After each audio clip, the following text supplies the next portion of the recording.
Kurt has graciously been given the key to President Harrison's tomb by the Myers, and we're going to actually unlock it. I did. Either that or this is a facsimile recreation. All right, you have it open? Okay. Does it slide open or? Just push it open. Push it. Push it. It's like a gate pusher. Push up. There you go. There you go.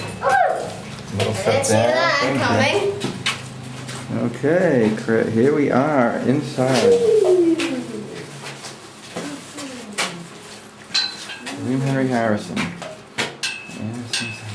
Thought it'd be much bigger. Well, again, with the book and the pictures off the internet, it's tough to tell. And it doesn't look like 24 other vaults. Well, When they first, They're not all full. when they first built the thing, This was you how came much in was. this way. Right. You It's only didn't up come here. in where we are now. mm-hmm. You came in this way. And you can see the level where the bricks are. That's all the higher it was. Oh, You gotta remember that this is 1840, very early. early in our history, and William Henry Harrison was the last president elected to be born a British subject. Oh, he was the last British subject. Did you know that, Kurt, or not? No, he doesn't. He does. Anyway. He knows. Give the keys back to the folks and all that. And Thank you. really, he was responsible for extending the United States west, because this was Indian territory here, and it was called the Bloody Slaughterhouse, because the Indians were particularly bad in this area. And so, north of the Ohio River, it was a hazard for settlers to move into this area. There's a place in Ohio called the Firelands, and that's because they burn them out all the time. So, this man over here was his son, and he's the only man in United States history to be the son of a president and the father of the president. Your grandfather signed the Declaration of Independence. Your Right. father was president. Your son was president. What did you do? Did he? What did he? Did he? Was he a prominent person? Or? He was a senator. Oh, what? He was a John senator. Scott was a Okay, senator. so he was a senator. I knew that, Yeah, he's good. John Scott was but responsible. nothing too famous. No. Well, it's pretty Well, pretty good, Kurt. Back then, you know, the now. Harrisons are the oldest continuing political family in the United States. They've had somebody in federal government every generation except this last one. And the man that's his great-great-great-grandson is a doctor in Boston. Oh, up near us. And the last one that was in the House of Representatives was from Wyoming, and he died in 1995. So they've been in public service for Since the House of generation Representatives. after generation after generation. Now, why is he buried on the right and not the left? I have no idea. Because other presidents usually Would be on the left. except for maybe Washington. It used to be in cemeteries that they buried that way. A woman was always on the right. I don't know why that. You got to remember that when these people died, there wasn't the libraries and the things like that. I mean, this brick was made on his own property to bury him. Oh, so they actually made the brick there. Right, this is made in Cleves. And the second layer of the tomb, and you'll see a thing out here that says Harrison on the front. That was done in the 1890s, That's right above the door. right above the door. On the outside. And this is a working project. Right. Plus, back then the country was still young. They didn't have that many resources, No. and This man here, when he died, there were people that were around, they were called resurrectionists, and They robbed graves. they robbed graves. They sold okay. them to the medical schools. And he was buried up in Congress Green, which is the cemetery, the family Harrison Cemetery across the way. And while they were having John Scott's funeral, they noticed that a grave had been tampered with, and he was a young man. And so they went into the Cincinnati Medical School at that time, and they looked for Mr. Devlin, who they thought had been stolen out of the other grave. And John Scott's son pulled up a rope, and it was his father, John Scott Harrison. He was put in a plot, actually a crypt out in Spring Grove for 1 year, and then he was brought back to the tomb and he was buried next to his mother. And I'm sure that's his mother there. He was buried next to his mother. And about 3 years ago, Channel 5 came out and we did fiber optics. And we were looking for a casket that was, the history said that after he was moved from Spring Grove, he was put in a metal casket. And we were hoping for a name on it, but a metal box. So they took a brick out, this one, this one, and over here, and you can see where the bricks were taken out. And they put fiber optics camera back there, and we had the corner here. It's a big deal, they had a corner, we had a judge waiting to get it. Judge waiting to exhume me. But anyway, it ended up that this grave was the metal box. He's the only man in United States history to be the son of a president and the father of a president. And his grave was not marked, it was brick like this. And so then our group marked his grave. We're able to mark it. This was probably his daughter. They had 10 children. Anna Symmes Harrison outlived all of them but one, John Scott. One of the son-in-laws was Evelyn Pike, who discovered Pike's Peak. Wow. They tended to move around. They were friends of the Longworths, who were friends with the Roosevelts, and they have some connection with the Garfields, and so they tended to be a very political family. But there wasn't anything left in these. There was glass in the bottom of this one, and then there was a jawbone and a femur, and that was it. So made you not want to put a whole lot of money in a casket. Yeah, I guess so. Because of that, that resulted in the legislation that you could donate your body to science. After John Scott's body was stole, the president's son, and sold to a medical school, then they passed a law that you could donate your body to science or they could take paupers. Also, when Harrison was elected, Tyler was from Virginia. They both were from the same county in Virginia. And after they both were elected, you no longer can be from the same state. The president and vice president has to be from different states now. Because Oh, really? I wasn't even aware of that. well, Harrison was more of an abolitionist and Tyler had slaves, so, you know, there was, Right. things And could then happen. with that you could donate your body to science, that took the market away for Yeah, the resurrection for is selling. Why are those there? The VFW comes up and puts us here on Loyalty Day. There's nobody in these crypts. The only And ones that are like when they're filled out for the, Right. see, they didn't have enough money to mark their graves. That's the problem, and we don't know who they are. We know they that got sort a of who they schematic that are. they think they know to be. Yeah, Right, but they're not That's the reason we had to 100% sure. almost prove that one to them. we had to because prove that to the Ohio Historical Society. Right. That was, and the metal box, we had to do the research to find out he was in a metal box, and then, Now, what month was he born in? what month? Yeah. Well, Kurt, you have your book here. Well, I want Huh? to see now because I think every time it's an anniversary of. Oh, February the 9th.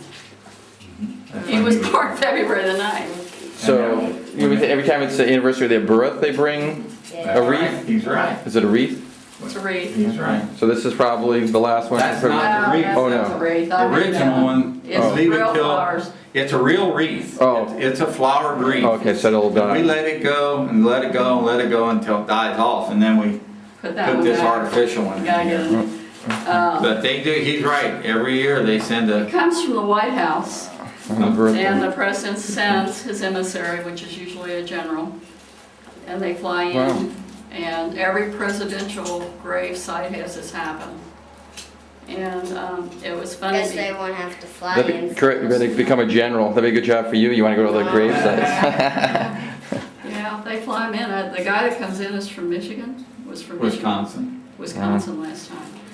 They've closed so many Air Force, and they used to come from Fort I know. Campbell. Yeah, we have a few, it just depends on who they have. Right. But there again, then what she started doing, when they used to do it exactly on his birthday. Okay. And February is cold. We don't get many visitors up here in February. I don't think you get many visitors at all. Yeah, we do. Yeah, Well, we do. We do. Today is, middle of the week. It's probably the weekends. It It's when most surprising, people we'll come? show you before you Surprising go. how many visitors. The fourth largest state to visit the tomb is California. You expect Really? Ohio, Indiana, and Kentucky because we're right here together. But then the next one is California, and then the one after that is Any Texas. reason why? Can anybody figure Well, it's out? on the National Trail, So, okay. And then there's, of course, there's a large population in California. right? We have a So- lot of foreign visitors come. You'd be surprised how many foreign visitors, foreign Yes, countries come. I don't know if you're aware that Route 50 is the coast-to-coast highway. It goes from Ocean City, Maryland to Ocean City, California. Wow. And it's the only federal highway that has not been changed into an interstate. So it goes clear across the middle of the United States. And, We're still flying home. You're not talking me into no. driving the rental car back to Rhode Island, but Drive Route 50 I'm still all the flying. But way. yeah, so we could. Yeah, I've heard of Ocean City, Maryland, the boardwalk there and everything, and Yeah. thinking about that for a future vacation. But yeah, I didn't know. I wasn't aware of that. I'm a little geographically challenged, I think. I don't do well in that category in Jeopardy. We thought we were gonna do that, something similar that one year. We were going to Washington DC. Somebody again. said, oh, you can drive Well, into why don't you just drive 52 then? Well, 50. we, We're live, and you have seen us just inside the Harrison tomb. It's not as big as I thought it was. If you have heard of the story, the man named Dave, you have heard of the story of the guy with the orange shorts, and his house is right over there. Not sure if Dad can get it, but yeah, he did live there.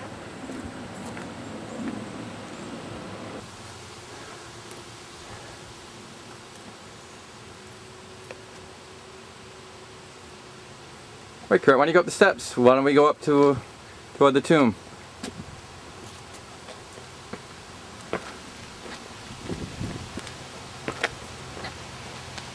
Walking towards the tomb again.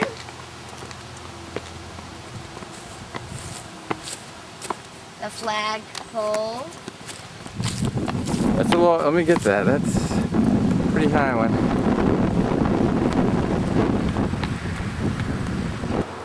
Notice the years on the tomb that the president lived from 1773 to 1841. And he is buried inside the tomb, as you have seen. He is on the right-hand side, and his wife is in the slot on the left of him. Usually, presidents are buried on the left of their wives, but for George Washington and William Henry Harrison, somehow it didn't work out this way. Walking into the tomb, the gate for there is unlocked, but this one is locked.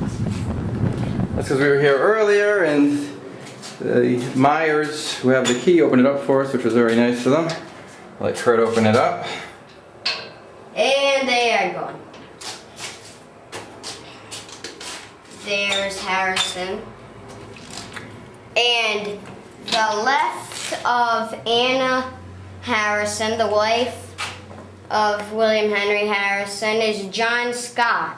His grandfather, the first Benjamin Harrison, signed the Declaration of Independence. William Henry Harrison, his father, was president for only 1 month because he died of pneumonia. John Scott was a senator, and believe it or not, his son was even president. John Scott Harrison's son. Benjamin Harrison, who you will see his grave either today or tomorrow, because next we will be in Louisville, Kentucky. And so A very famous family. Signer of the Declaration of Independence, president, senator, and another president. We see the grave of the 12th president of the United States, and the second one to die in office, Zachary Taylor. Yeah, I think it was a brigadier general. I believe No, I read. I think no, you're talking about Benjamin. Oh, Benjamin Harrison. I'm sorry. In that book you read, in my book you read that out, the Yeah. story, that was Ben Harrison. Oh, my mistake. I just wanted to check out the At back his of it. house in Indianapolis.